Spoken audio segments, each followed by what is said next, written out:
How much of a role does the prestige of a college or university play in a student's career success?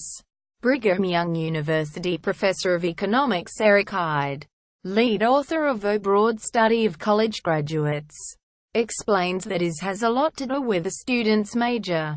Photo. GettyNew data shows about 1 in 5 commencing bachelor students left their original course in 2014. And about 15% dropped out completely. The figures also see the increase in the number of students not completing their chosen course climb to more than 1 million for the first time.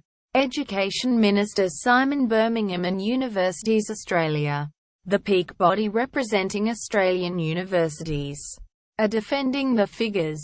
They point out that while overall attrition rates are up, when it comes to the percentage of students dropping out of university completely in their first year, the adjusted attrition rate, the average figure is similar to past years, sticking at around 15% for the past decade.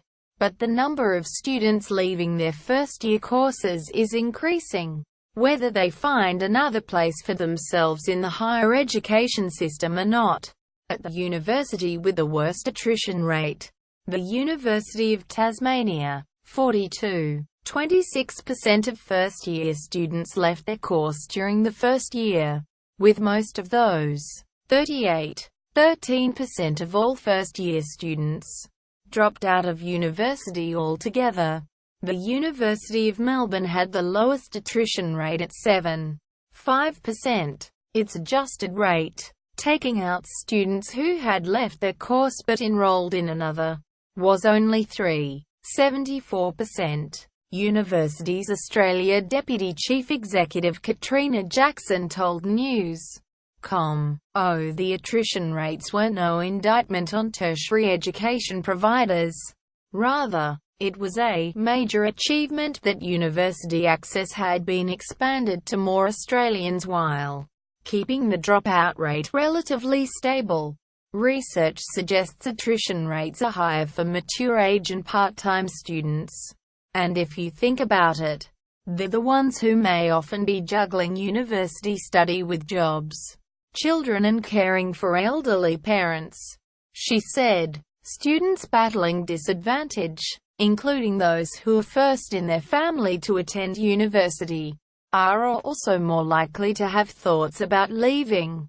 The experiences of disadvantaged students highlighted the importance of student support programs run by universities, which help students to find the support and resources they need to complete their degree. Ms. Jackson said, the biggest factors for students who consider leaving university are often related to issues beyond university. She said, they cite pressures with their health or stress, juggling work-life balance, the need to do paid work, their overall workload and financial difficulties among the top reasons for doing so. Grattan Institute higher education expert Andrew Norton told The Australian the attrition rates were worrying. The question is, are universities actually informing students of the risks they are taking on, particularly studying online? And are they being responsible in taking on students who are at high risk of not completing?